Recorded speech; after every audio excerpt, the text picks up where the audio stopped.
I don't know why Marcos Jr. still has Secretary Prasco as the tourism secretary.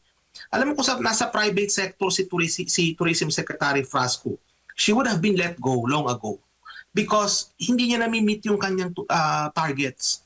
And kumbaga, hindi ko maintindihan pa rin how come the president still keeps her around, no, for all this time, considering na hindi naging maganda na yung numbers ng ating tourist arrivals compared dun sa ating mga kapitbahay. Doc, ito nga, ayon sa PSA, bumagsak ng 50.1% ang approved foreign investment sa Pilipinas noong 2025.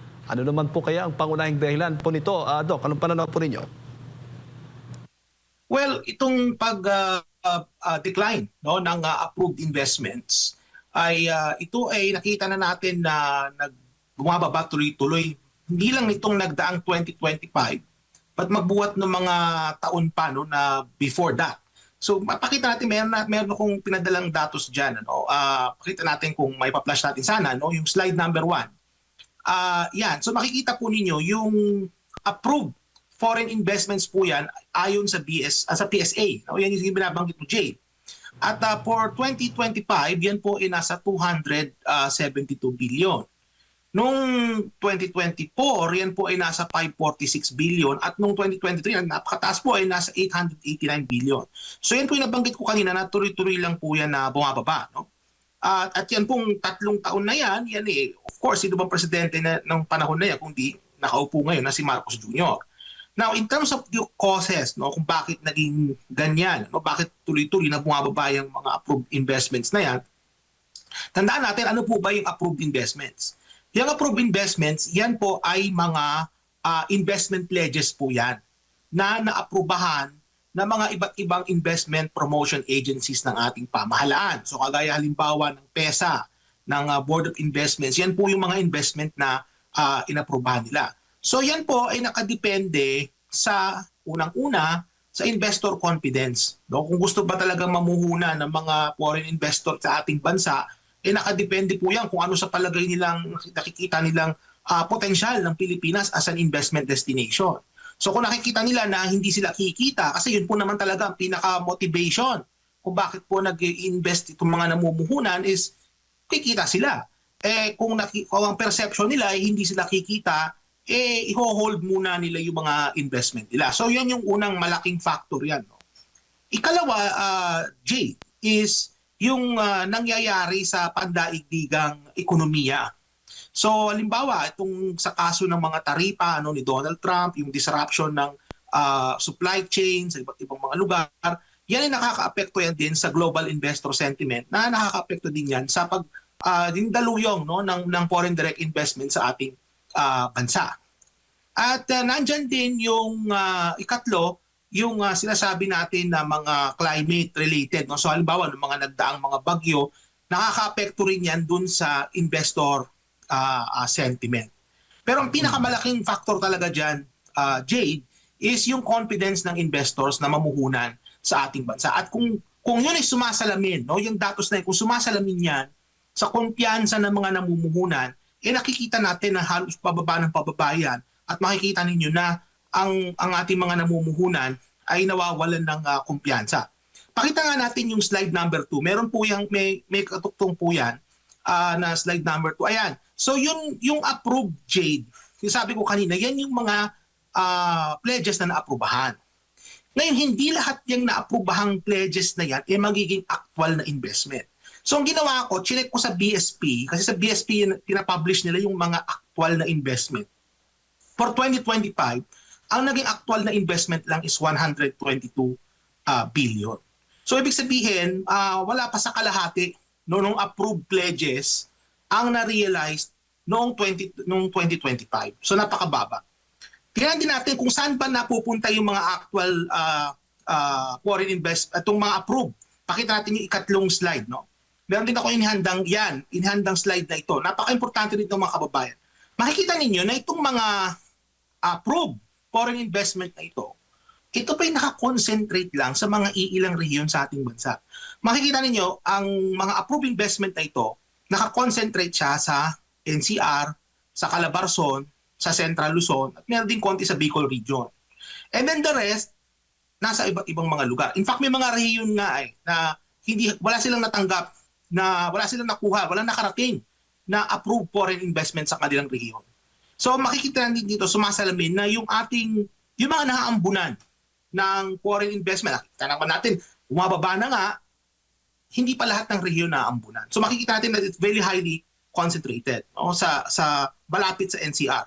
At yung huling slide, pakita po natin ito, importante ito. Saan ba nang gagaling? Makikita ninyo mga kababayan na yung mga investment galing China, yung approved foreign investment, itong 2021, 22, 23, 24, 25, napakakaunti. Kung makikita nyo nung panahon ni FPRD, umabot sa halos 30% ng kabuuang approved foreign investment. Nanggagaling po sa China. Sa ngayon, makikita nyo sa loob ng panunungkulan ni Marcos Jr., halos parang wala na, no, na investment na galing sa China. So, isa yan sa mga factors, mga kababayan, kung bakit din nakita natin na nagkaroon ng continuous decline yung mga approved foreign investments na yan. Kasi may mga bansa na literal na ayaw ng mamuhunan sa atin. Kagaya ng bansang China, nakita natin sa datos na yan, na kumaga parang sa balon, natuyo na. No? Natuyo na yung balon, wala ka na makuha doon dahil itong mga Chinese ayaw na mag-invest sa atin, Jay. Opo. Paano yung Amerika, Doc? Meron ba? Meron ba silang approve foreign investment din sa atin tulad nitong pinapakita mo sa China? Meron din, Jade, no? Makikita niyo kung pupunta po kayo sa website ng BSP. Ng PSA. Kasi ang PSA po yan na nagpapublish ng approved investment. Yung realized investment naman, yan yung nasa BSP. Pumunta kayo sa PSA, makikita niyo meron din sa US. Pero yung pinakamalaking amount ng investment ng China nung that was sometime, I forgot the year, nandun sa chart natin kanina, no? Yan. That was in 2018. Yung sa US, you cannot compare the scale, the size ng investment na nanggaling sa China at the time. So sa ngayon, ang pinakamalaki kasi nating mga pinapukuha ng actual foreign investment and approved foreign investment is our countries like Singapore, no, Japan, may mga ilang European countries. The United States, nandyan siya pero hindi siya kasi laki, no, ng mga bansang nabanggit ko, no, pag pinagsama-sama. So, ibig sabihin, yes, Jade, nandyan din yung US, but with what's going on with the economic climate sa Estados Unidos, na kung saan na si Donald Trump, ang gusto niya magkaroon ng reindustrialization ng US, no, magkaroon ng investment palpalik sa Estados Unidos, hindi palabas ng Estados Unidos. That's why what we're seeing right now is yung mga ibang bansang nabanggit ko, kagaya ng Singapore, Japan, no, at yung mga ibang European countries, sila na yung they were the ones na mas malaki, no, yung amount ng approved investment kaysa sa Estados Unidos, Jake. Pero, Doc, hindi ho ba yun nakakapagtaka? Dapat bang malaki din yung Estados Unidos considering yung pabor ng Pilipinas ay nasa sa kanila at the present situation natin ngayon? Kaya nga itong nakikita natin na sitwasyon sa Pilipinas, Jade, no, na kung saan itong ating bansa, itong ating gobyerno actually sa kasalukuyan, mas piniling sumandal sa isang unreliable na partner. Kasi bakit ko nasabing unreliable ang Estados Unidos? It's simply because ang current policy ng US is not investing outwards but investing pabalik sa kanila. And that has been the objective, no, ng gobyerno ni Donald Trump, which is America first, at ibalik yung mga investment na nawala sa kanila. So ibig sabihin, bakit mamumuhunan sa ibang bansa ang mga Amerikanong mamumuhunan, yung mga kumpanya, ang gusto ng gobyerno ng Estados Unidos ay bumalik sa kanilang bansa itong mga investment na ito. So kaya ka nasabi na the United States has become an unreliable economic partner. No? At makikita din natin na sayang, yung China sana could have filled the void, no, in terms of yung nawalang mga investment sa atin, and yet our government chose to na makipagkaibigan, no, at magandang loob sa isang bansa na kung saan na hindi natin maaasahan. Kumbaga, kung meron mang maaasahan, Jade, tayo sa Estados Unidos, ito'y sa larangan ng pakikipagdigmaan, no? Which is something na in terms of economic development sa ating bansa ay hindi, sa palagay ko, ay hindi dapat, no? Kasi ang pakikipagdigma ay it's against our development policy, no? It's never been our policy to wage wars with other country or makipag-away sa ibang bansa. Opo. Or gamitin ang ating bansa as a springboard for war or conflict of other countries. So, kumbaga, ano yan anti-development yung ganyang klaseng polisiya, and yet, yan ang pinursu ng ating gobyerno. Kaya nakikita natin ngayon, GDP growth has been declining, underemployment has been rising, foreign direct investment has been declining, borrowing has gone up, corruption has deteriorated, meaning mas lumala po ang korupsyon sa ating bansa. And ang nagsasuffer po dyan, mga kababayan, is yung mga ordinaryong mamamayan. At inaasahan natin this year at sa mga susunod na araw, Doc, kung hindi magkakasundo ang Pilipinas at China, lalo pang babagsak itong foreign investment natin sa ating bansa. Kasi just imagine, no, yung investment na nawala from China, no, yan ko sana, yan ang pupuno nung kakulangan. Kaya as long as the government keeps doing what it's doing, which is primarily alienating China and not engaging the Chinese with respect to the issues in the South China Sea, and itong patuloy na pakikipagmagandang loob sa Estados Unidos na hindi naman din natin maasahan, yan ay pag hindi nila binago yung polisiyan na yan, mas lalala pa yung sitwasyon sa ating bansa. Now, of course, Jade, not to mention itong issue ng corruption, which is very, very important as well. In fact, yung issue ng corruption is, in my view, is the most important issue weighing on the minds of investors. Kasi itong nangyayaring issue sa corruption sa ating bansa, nagiging unstable itong gobyerno ni Marcos Jr. and political instability is not good for foreign investment. Ang gusto kasi ng foreign investors po, mga kababayan, stable yung politika, stable yung pamamahala. Paano yan? Kung halimbawa ang Pangulo mismo ay di umano, baka daw may karamdamang malala, no? May mga nagsasabi niyan. Siyempre, kung ikaw foreign investor, maririnig mo yan o mababasa mo itong mga ganitong ugong na mga balita, no? Na mga rumors na hindi daw healthy si President, no? Na may karamdamang malala, di umano, that would weigh on the minds of investors. Di lang yon, political instability, di ba? So may mga sektor na nanggugulo, no? At nangyayari is nagiging unstable ang gobyerno. Hindi rin gusto yan ng ating mga investors. So yan ang nakikita ko na factor kung bakit sa palagay ko lalala pa lalo itong sitwasyon na to. And we know na ang foreign direct investment, mga kababayan, yan yung klase na nakakapaglikha ng trabaho para sa ating mga kababayan. At kapag kahit itong mga foreign direct investment na ito ay patuloy na nawawala, lumiliit hanggang sa mawala, yung employment generation natin ang madadali. At kapag ang kababayan natin mismo walang trabaho, walang pambili ng pagkain dahil nga walang trabaho, diyan hindi nagiging maganda na ang sitwasyon sa ating bansa. Kaya asahan natin, no, until the government changes its course with respect to foreign policy, and hanggat hindi nagbabago yung sitwasyon pampolitika sa ating bansa, asahan po natin na mas lalo pa pong lalala yung sitwasyon na yan with respect to foreign direct investments. Jay. Opo, pero dapat bang sisihin yung mga senador na kumukontina nga dito sa mga pahayag ng China, Doc, sa pagbagsak nitong ating foreign investment din? Kasi mismo ang China na may babala na possible na mawawala mo ng trabaho dito sa Pilipinas dahil po sa patuloy na alitan, world war, sa pagitan ng ilang senador at itong Chinese embassy officials.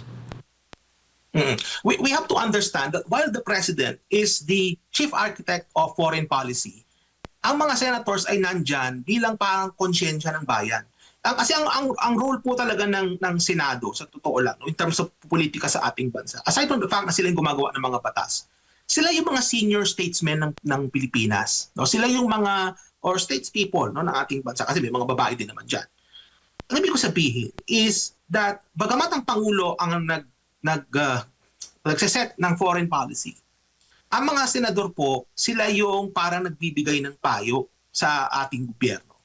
At tandaan din natin kapag kami mga treaty nga, Jade, sila nag-approve din ng mga treaty. So, kumbaga mayroon din silang ganyang kapangyarihan. Bahagi yan ng tinatawag nating checks and balances. So, itong mga senador natin na kumundi na sa China, bagamat nire-respeto natin ang kanilang view because that is part of their role, it doesn't mean na tama sila. No? Kumbaga kasi hindi naman ibig sabihin na tama yung ginawa nila. Ang punto ko rito is that nakahaluan kasi ng politika itong mga ganitong klaseng mga statements, no? Itong ganitong mga klaseng pahayag ng ating mga senador without due regard dun sa mga posibleng maging consequence, no, ng kanilang mga action. In fact, dahil nga sa nangyaring ito, na makita natin na umasim na talaga ang relasyon ng Pilipinas and China, and that may be a cause of threat, no? Hindi lang Jade sa mga trabaho dyan sa Pilipinas, kundi threat din yan dun sa mismong mga kababayan natin na nasa mainland China. Just imagine kung anong mangyayari dun sa mga kababayan natin sa mainland China. Baka mapauwi yan as a result of sabihin na lang ng China because of what your government is doing. So kumbaga ganito yan, Jade. Before politicians have to make these kinds of choices, no, yung mga sinasabi nila na yan, they have to weigh kung ano yung mga benefits and cost nung kanilang gagawin. And sa palagay ko, nung kanilang sinabi ang mga pahayag na yan, no, kinundi na ang China, hindi nila natimbang ng maigi yung mga posibleng pwedeng consequence ng kanilang mga sinabi. Kabilang na dyan yung buhay, kabuhayan ng ating mga kababayan na nagtatrabaho ng tapat, nagtatrabaho ng legal dun sa mainland China. So yun yung nakikita ko. Forget about the investments, Jade. No? Kasi yung mga investments na yan, pwede naman natin ma-recover din yan sa ibang bansa. Pero mas mahalaga dito, Jade, yung mga trabaho at kapakanan ng ating mga kababayan mismo na nasa mainland China. Opo. Bago ko lang ipasok kay partner Admardo, kanina nabanggit mo yung 3 rehiyon na pinaglaanan po nitong approved foreign investments, NCR, Region 3 at saka 4A kung hindi ako nagkakamali. Sa tingin mo may kinalaman din ho ba yung politika dito? Bakit doon inilagak yung malaking chunk ng pondo o yung investment mula sa ibang bansa sa 3 rehiyon yan kumpara doon sa iba pang mga rehiyon? Alam mo kasi Jade, isa sa mga nakaka-attract ng foreign investment is yung infrastruktura.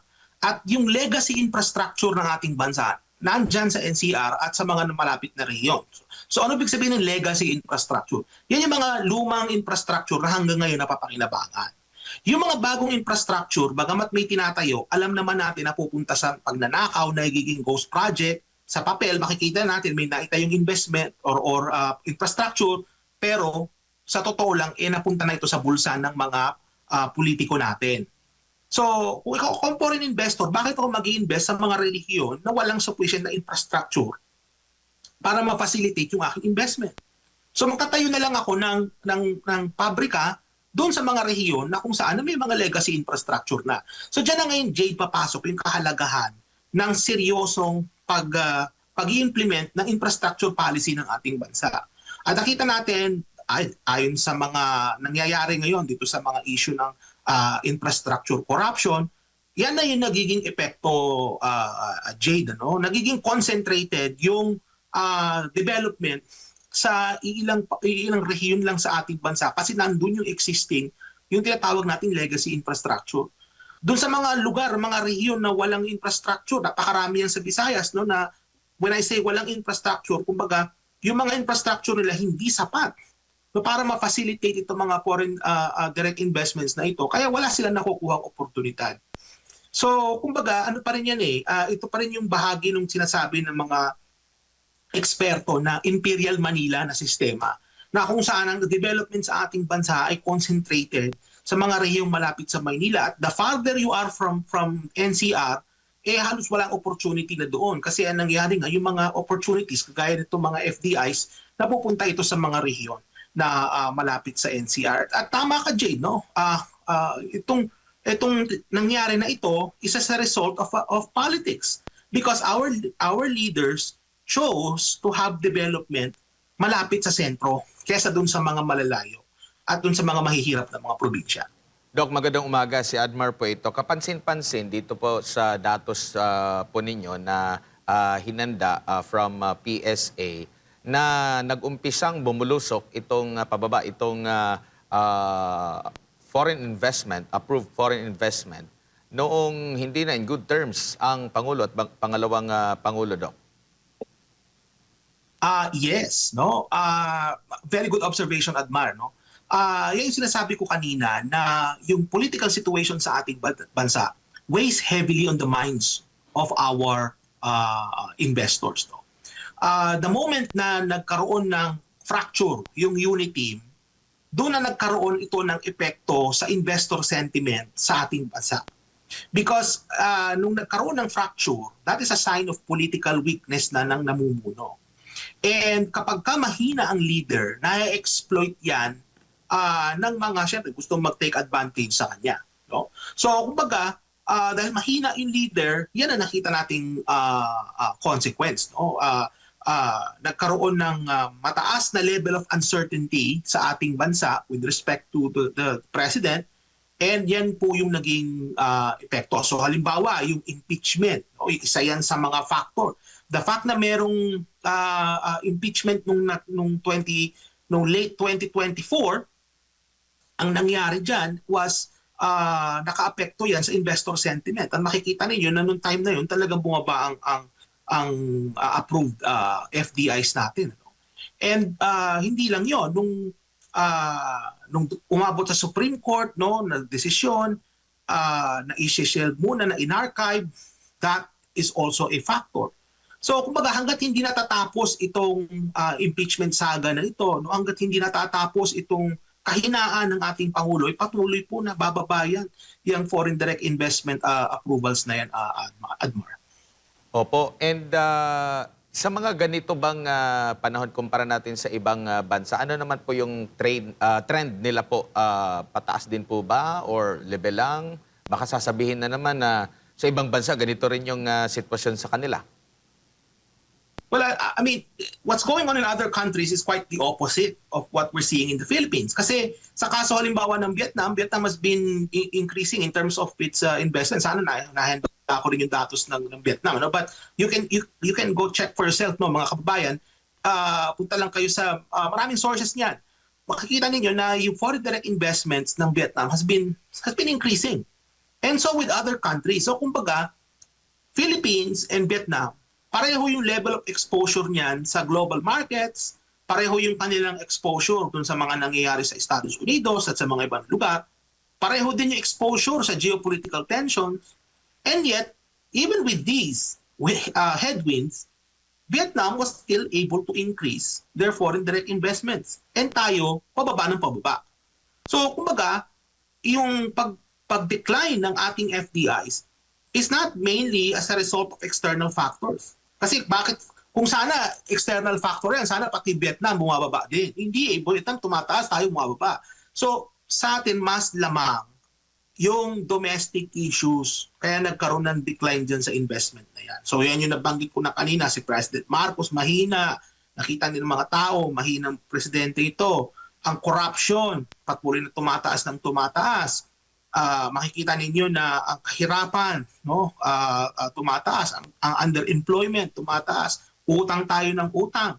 Makikita niyo yung budget, kinurap na. Nakikita lahat yan ng mga investors. Kaya kung ganyan ang bansang pag-iimbesta ng mga investor, wag na lang. Kaya nakita natin yung pababa ng pababa.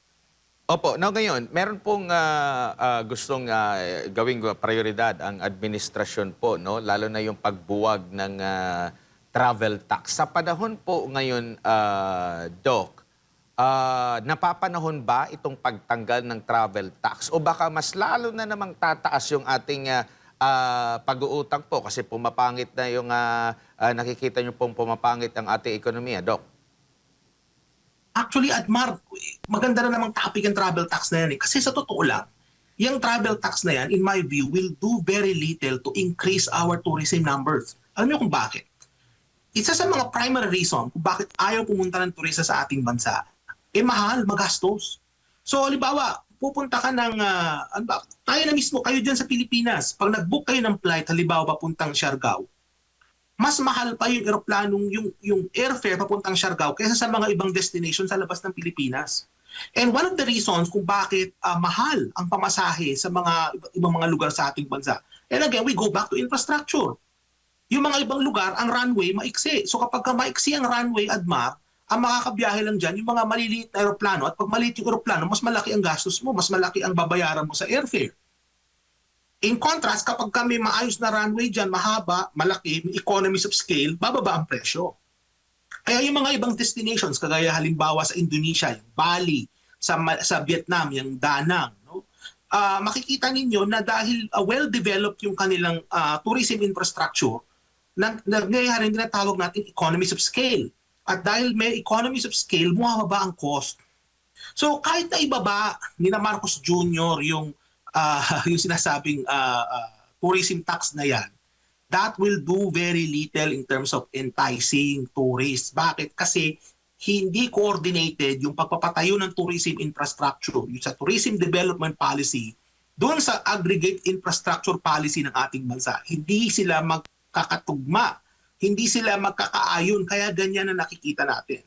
At hindi lang yon, Admara, no? Nandyan pa rin yung issues halimbawa ng safety ng mga turista. Makikita natin araw-araw sa balita ang krimen, grabe, no?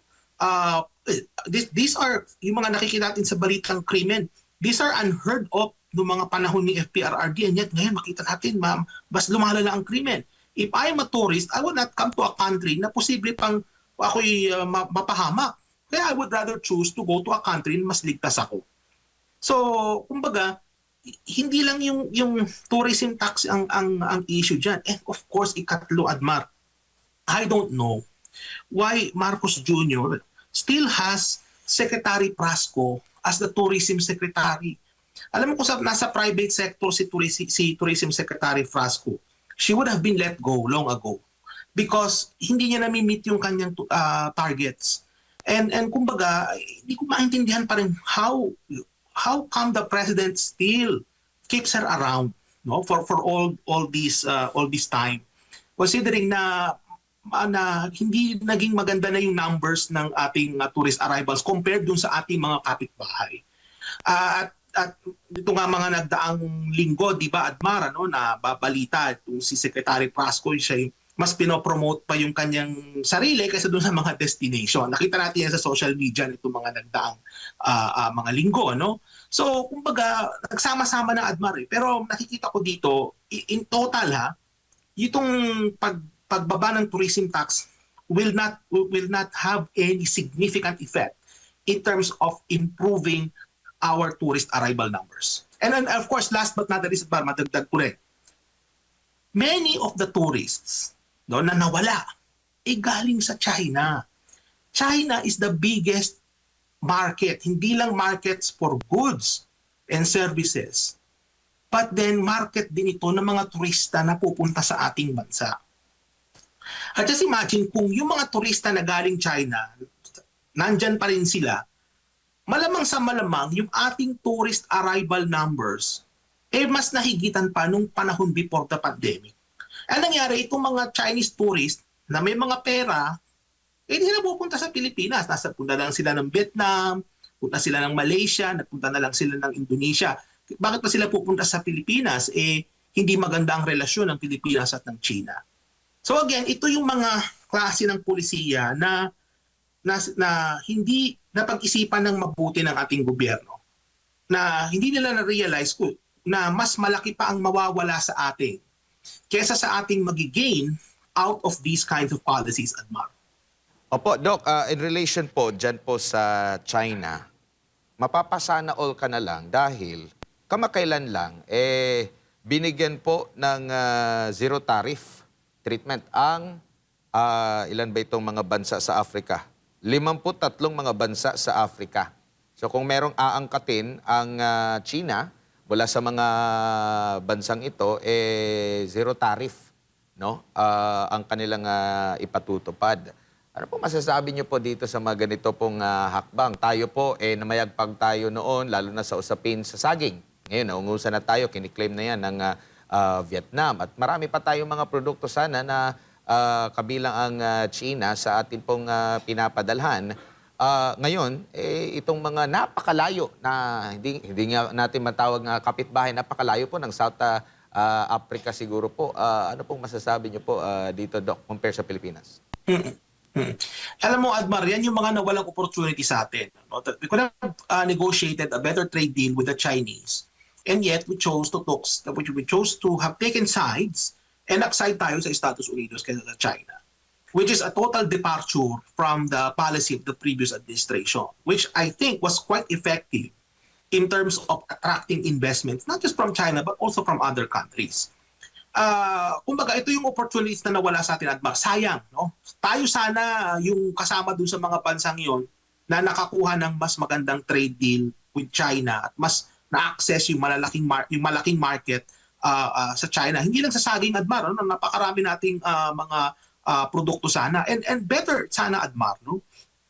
Kung hindi naging ganito yung polisiya ng gobyerno, we could have done something like what Indonesia did, which is yung downstreaming. No? Halimbawa, Admar, bago ka mag-angkat ng saging sa China, baka pwede na magkaroon muna ng processing dito. So halimbawa, let's invite Chinese firms to set up facilities in the Philippines para ma-process yung saging into banana chips.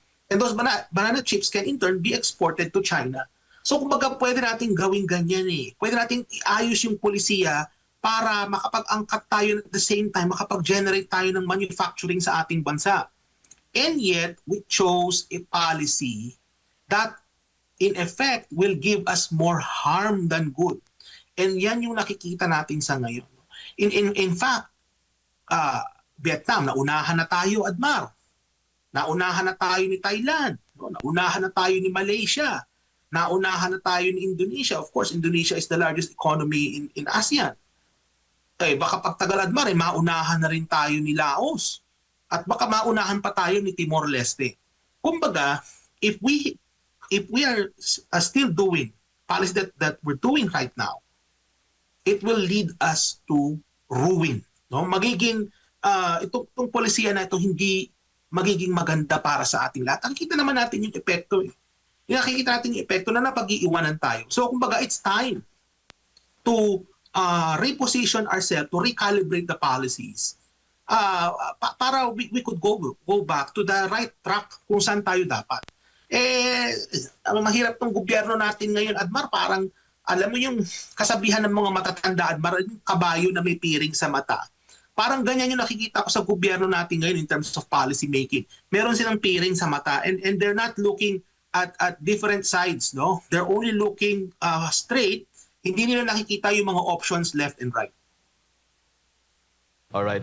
Doc, nako, kung titingnan natin ang China, more improvement, maglalaway ka, Doc, sa lahat ng mga development na nangyayari doon. Yes, napanood mo ba, Jade, yung Chinese New Year presentation ng China? Yung mga robot, Doc? Yung mga robot na nagkukung fu. Galing na. Talagang, oo. At makikita mo nung pinakita nila yung montage ng mga iba't ibang lugar sa China, makikita mo yung mga car manufacturing, makikita mo yung mga pabrika, makikita mo talaga na China has progressed. Opo. And yet, hindi natin ina-take advantage yan. Sayang. Opo. Doc, siguro huling mensahe po ninyo para sa lahat ng ating mga kababayan na nanonood po sa mga oras na ito.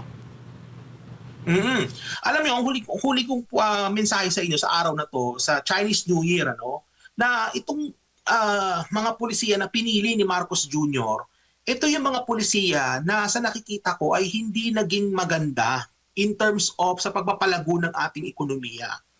And nakita natin ang numbers, no? The GDP growth has been declining. In fact, we are again on track na mas mababa yung GDP growth natin from the previous year. May mga ekonomista na apologist si Marcos Jr. at sinasabi na itong mga panahon na ito talagang low growth era. I disagree because hindi ito era of low growth.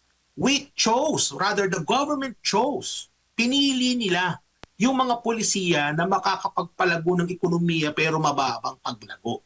Pwede nilang piliin yung mga polisiya na makakapagpataas ng pagpapalago ng ating ekonomiya, and yet hindi yun ang kanilang piniling policy. Yun lang masasabi ko. Kaya mga kababayan, gising-gising sa mga opisyal natin sa gobyerno, galaw-galaw kasi hindi pa naman huli ang lahat. Pwede pa rin mabago yan at sana naman po ay umayos na ang ating bansa.